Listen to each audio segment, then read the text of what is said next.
And that's where that came from. But Jess, man, I love Jess, man. Jess was, talking shit as we always do. Like, that's one of the people that, as a peer that I respect. And then we got that DC Baltimore thing that we always go back and forth about. But that's what that was. Like, I wasn't going. That's like, pretty funny, I don't want no.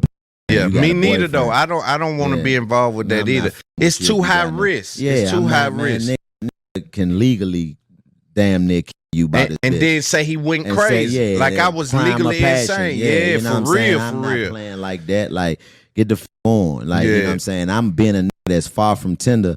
Like, I don't give a fuck about none of that. I don't care who you f with and what you f with, as long as you got that shit under control. But once you say boyfriend and relationship, too much. Ain't no control, because that means that you've entered into an agreement of compromise. And what compromise means, in my opinion, is one party is agreeing not to be satisfied with the outcome. So whenever you doing that, whenever you involve somebody else in that scenario, then that means that now the compromise that they have been making for you has been jeopardized by you going out and doing some other shit.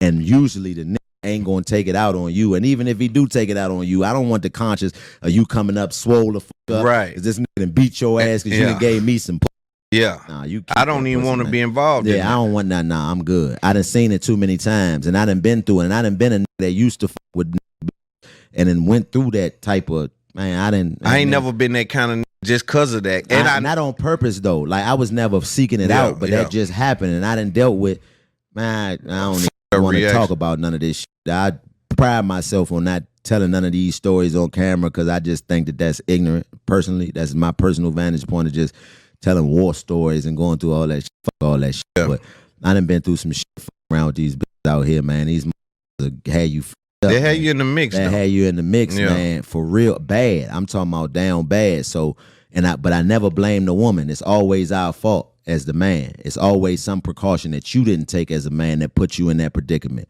It's always your fault. I never blame the woman. You know what I'm saying? Because anytime, even if she lied to you, man, that's your fault. You didn't do that. That's your fault.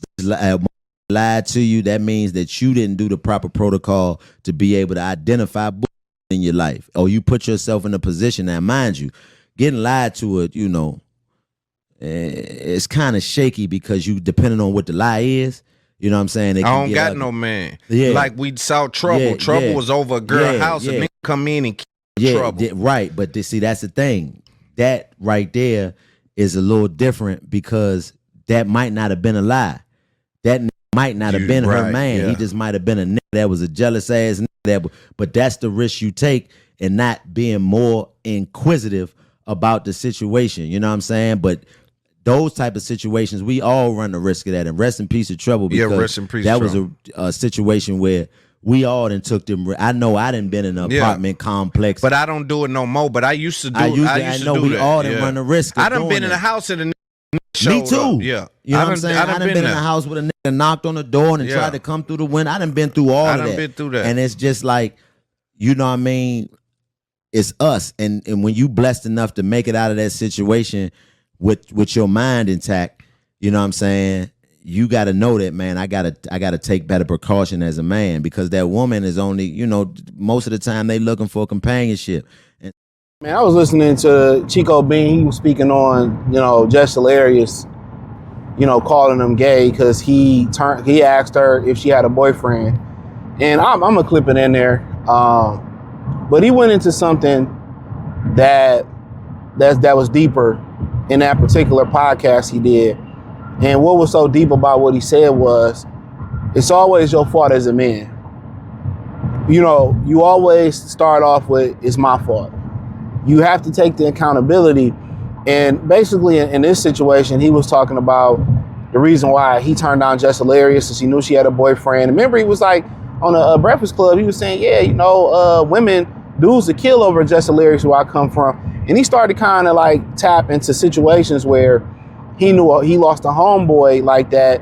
He was dealing with a woman and he got his cap peeled back because she was being dishonest, and her boyfriend or her ex or a dude came in her apartment and he was there waiting for her to come back, and he got his wings clipped, right?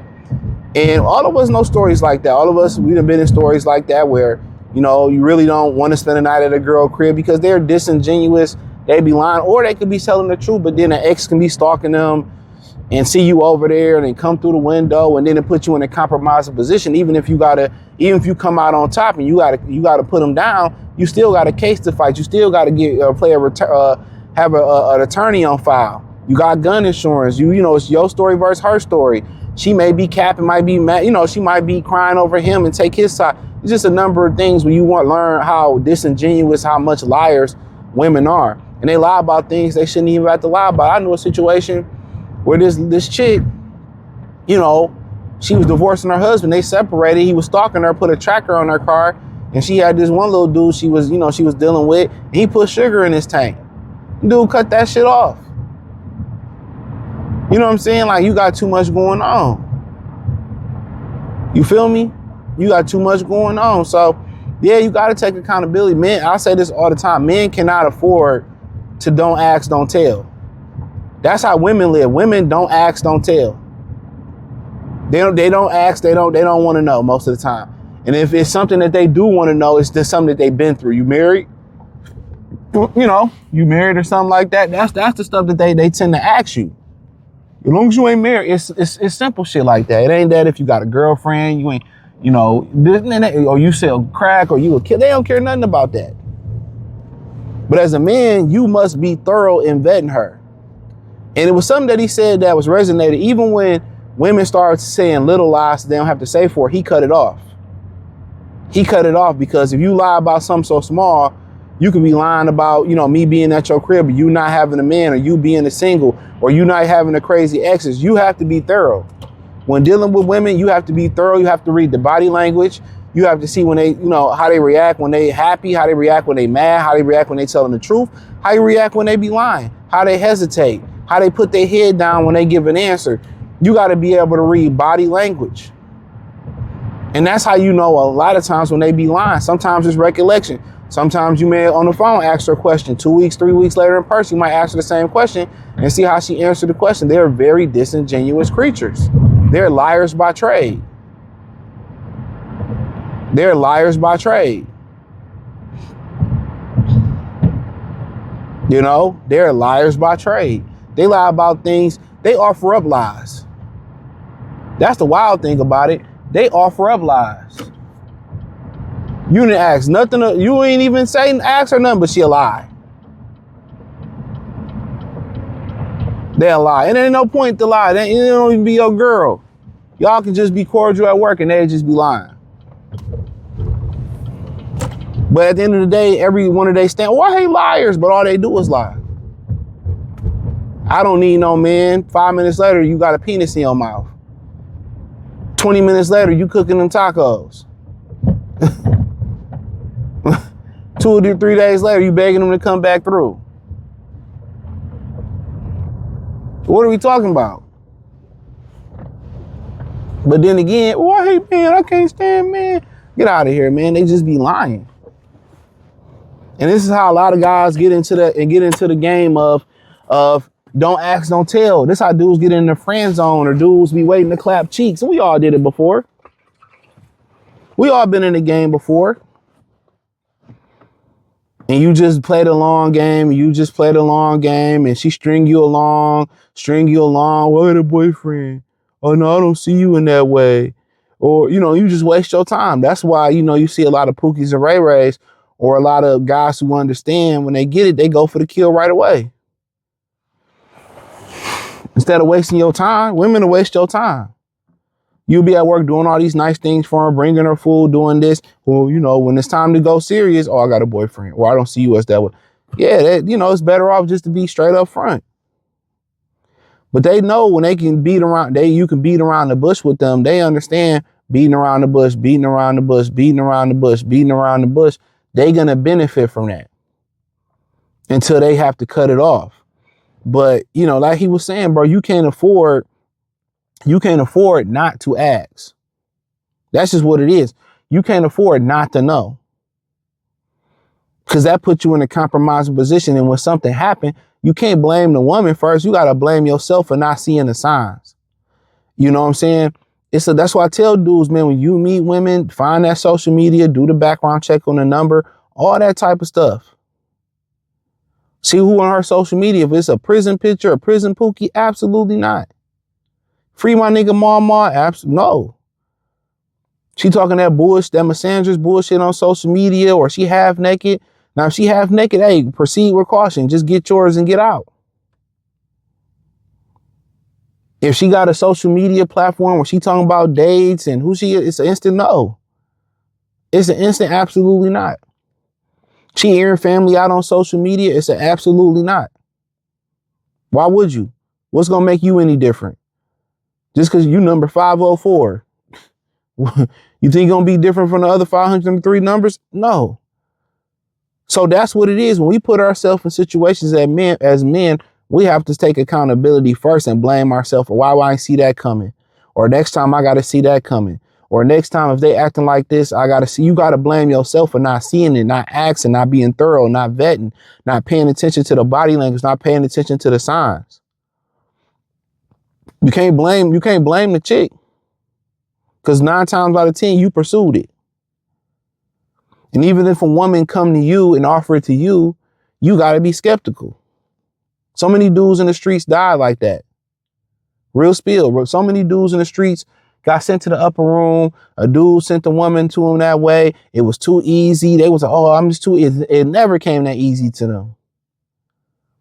Like I said, if the price is too low, if it's too easy, it must be the feds or it must be a setup.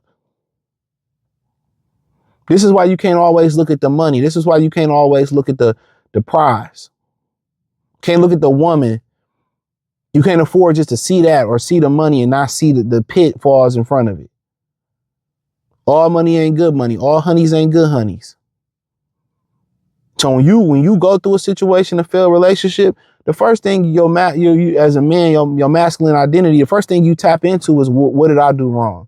What did I didn't see in the beginning? And what did I learn through this relationship? It could be with a job. It could be with a homie. It could be through a coworker. What did I miss? And once you start having recollection of what you missed, you put that into your data bank. So when you meet another friend, another woman, when you start to see them similar patterns, you just be like, nah, that's when it tap in. You got to lose the win in this game. In life, you got to lose the win, and hopefully the loss ain't fatal. You got to lose the win. Some men never learn. They lose. They just habitual losers. They lose throughout life and never learn the lessons at hand.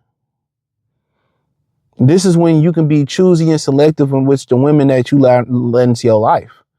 If you just going on how they look and how you gonna lose. You gonna lose. Gonna get set up. You gonna get robbed. And that'd be crazy. Think about it. They be talking about the passport bros be getting robbed overseas, or white women, they be throwing black men in jail. And I'm just thinking, like, black women throw black men in jail all the time.